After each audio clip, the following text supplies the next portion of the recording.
দেবুয়াতি বৰ্ণামপুৰত শ্ৰী শ্ৰী কৃষ্ণ ৰাসলীলা উৎসৱ উদযাপন আয়োজন কৰি আহিছে। যিসকল উদ্যোক্তাই প্ৰাথমিক পৰ্যায়ত তেখেতসকলে নিজৰ শাৰীৰিক মানসিক পৰিশ্ৰম কৰি এই গুৰুজনাৰ ওচৰত যি হৰি মন্দিৰত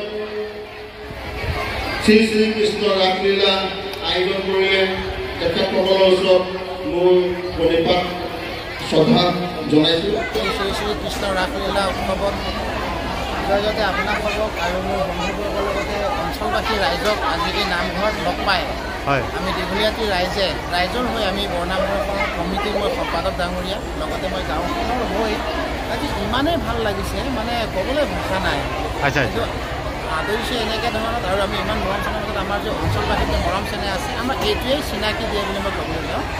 কিন্তু ইয়াৰ লগতে আজি অঞ্চলবাসীৰ লগতে আমাৰ দলীয় কিছুমান মানে ধৰক যিটো সহায় পাব লাগিছিলে, আমাৰ সেইফালৰ পৰা আমি যথেষ্টখিনি সহায় পাইছোঁ। আমাৰ প্ৰধানমন্ত্ৰীজীয়ে কৰে তন মন ধন, আমি তিনিফালৰ পৰা তেখেতসকলৰ পৰা আমি সহায় সাৰথি পাইছোঁ। গতিকে তেখেতসকলক আমি বহুত বহুত ধন্যবাদ, আৰু আশা কৰোঁ অনাগত দিনবোৰত তেখেতসকলে এনেকৈ আমাৰ পিছপৰা সমাজখন আগবঢ়াই লৈ গুচি যায়। তাৰ বাবে তেখেতসকললৈ এই আপোনালোকৰ এই মিডিয়াৰ যোগেদি মই তেখেতসকললৈ মই যাতে অনুৰোধ জনাইছোঁ, আৰু মানে আশা কৰোঁ অনাগত দিনবোৰ যাতে আমি তেনেকৈ শান্তিৰে আমি পাতিব পাৰিম। দুদিনীয়া বৰ্ণিল কাৰ্যসূচীৰে আমি এই কাৰ্যসূচীখন আগ কৰিছোঁ। আজি শ্ৰী শ্ৰী কৃষ্ণ ৰাসলীলা মহোৎসৱ, অহাকালিলৈ বিদ্যাকুল বট নামৰ এখন মহাপ্ৰভুৰ আমাৰ যি আমাৰ গুৰুজনাই দি থৈ যোৱা অংকীয়া নাট, সেই অংকীয়া নাট ভাগো আমি কাইলৈ কৰিম বুলি আশা কৰিছোঁ। সেইখিনি একচুৱেলি যদি আমি ক'বলৈ যাওঁ, আমাৰ মানে এইবাৰ চব নতুন নতুন যিসকল উঠি অহা ল'ৰাসকলক আৰু লগতে যিসকল নাৰী চৰিত্ৰ আছে তেখেতসকলকো আমি সৰু সৰু কণ কণ ল'ৰা ছোৱালীসকলক এনেকৈ কণ কণকৈ নহয় আৰু ধৰক 12 বছৰৰ পৰা 16 বছৰৰ ভিতৰত ল'ৰা ছোৱালীসকলক আমি আজি প্ৰশিক্ষণ দি তেওঁলোকক আমি আজি এই নাটকখন কৰাবলৈ কাৰণে বিচাৰিছোঁ, চেষ্টা কৰিছোঁ। ভগৱানৰ ওচৰত আশা কৰি সেই নাটকখন ৰাইজে আদৰি ল'ব আৰু খুব ভাল হ'ব বুলি মই আশা কৰিছোঁ। কিন্তু ক'বলৈতো নাযাওঁ ভাল হ'ব বুলি, তথাপিতো মানে যিসকল অফাৰ আমি দেখা পাই আহিছোঁ, আমি নিজে অফাৰ শিকাইছোঁ আৰু লগতে আমাৰ যথেষ্টখিনি ব্যক্তিয়ে সহায় কৰি আহি আছে। এই অফাৰখনতো আমাৰ কলিঙাত আঞ্চলিক কলিঙাতৰ পৰা 3-4জন ব্যক্তি আহি নেকি আমাক সহায় কৰে।